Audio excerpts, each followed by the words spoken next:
มื้อนี้ตัวกันเงินเขาแอปเป๋าตังค์อันนั้นนั่นนะคนละครึ่งพันนะมื้อนี้ตัวเขาเรียกว่าวันที่29เริ่มวันที่29ไปฮอด1ธันวาบ่คือจังได๋แม่นคันแม่นว่ากดเอาเงินรัดออกให้ครึ่งหนึงพอเฮานี่จ่ายครึ่งหนึงเนี่ยจ่ายคนละครึ่งใช้มื้อละ400บาทคนละ200สุดแล้วคนละ200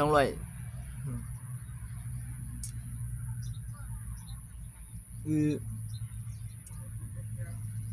คนละ200เลยล่ะแบบสแกนเอานะแบบสแกนเอาเด้บ่แม่นใส่เงินสดบ่แม่นเด้เขาก็จะอยู่โอนเขา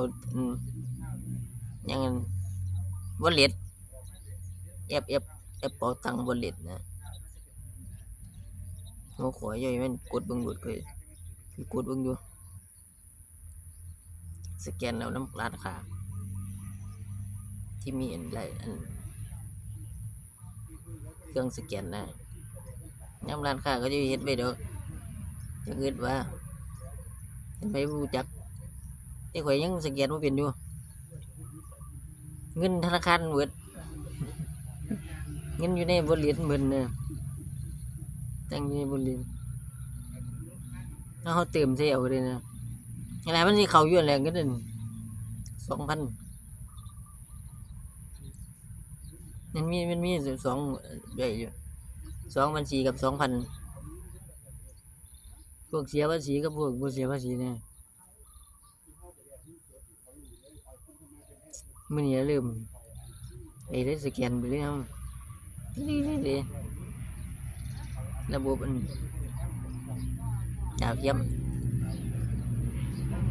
สแกน QR code ก็จะเป็น QR code กดสแกนมันก็ยืดขึ้นโดดนะเอาไปจ่อเส้น QR code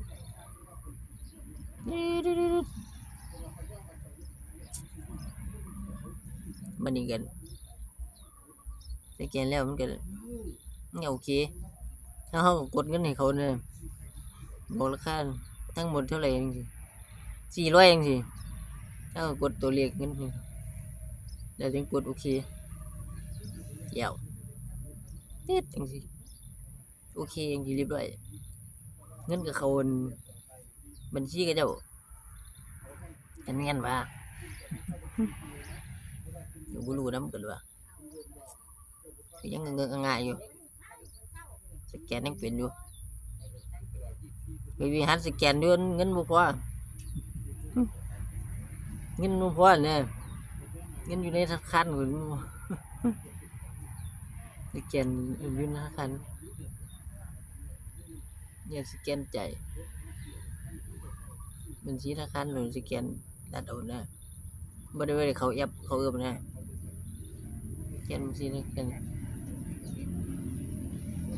สแกนคู่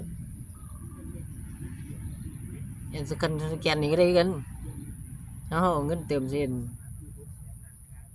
อันนี้นะเงินบ่เล่นรายการอยู่แอปหลายอยู่จักอยู่ดอก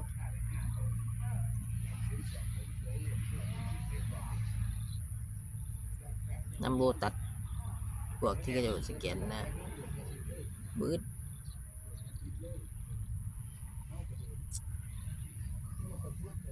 7นี่สแกนได้เบิดแหละยามเช้าวันนั้นมันลั่นยามบ้านนอกสิมีเบิด